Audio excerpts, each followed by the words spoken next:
لبيك اللهم لبيك لبيك 2025 সালের পবিত্র হজের প্রাথমিক নিবন্ধন শুরু হয়েছে। আজ থেকে শুরু হয়ে এই নিবন্ধন চলবে আগামী 30 নভেম্বর পর্যন্ত।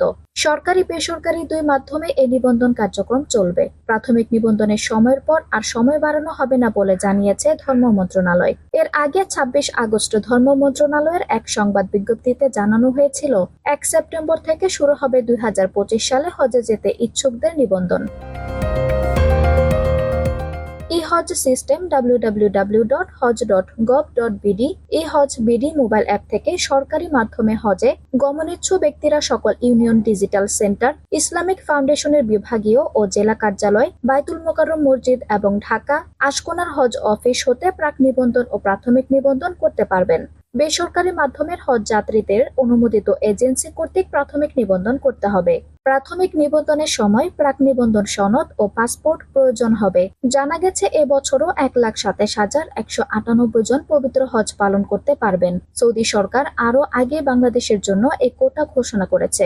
এই কোটা পূর্ণ হলে স্বয়ংক্রিয়ভাবে প্রাথমিক নিবন্ধন কার্যক্রম বন্ধ হয়ে যাবে। সরকারি ও বেসরকারি উভয় মাধ্যমের প্রাক নিবন্ধন ফি 30,000 টাকা।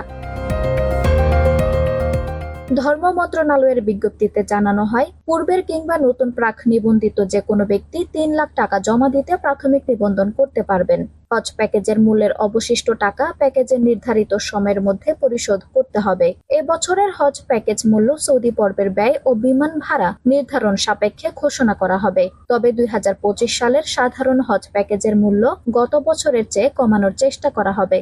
এদিকে সাধারণ প্যাকেজের বাড়ি কিংবা হোটেলে এক রুমে সর্বোচ্চ 6 সিট থাকবে। তবে প্যাকেজ আপগ্রেডেশন সুবিধা থাকবে।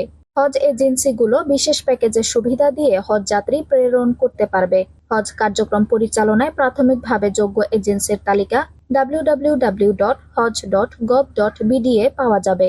এছাড়া 16136 নম্বর ফোন করে জানা যাবে হজ সংক্রান্ত যে কোনো তথ্য।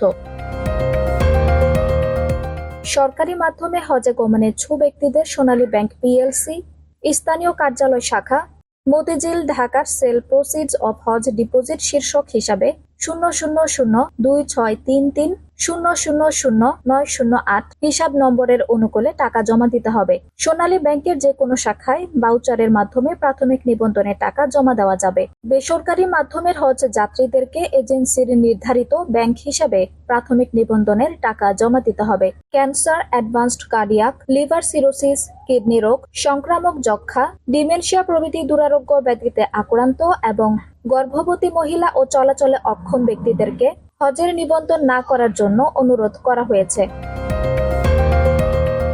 আঞ্জুম হক আরবি, টাইম নিউজ ডেস্ক।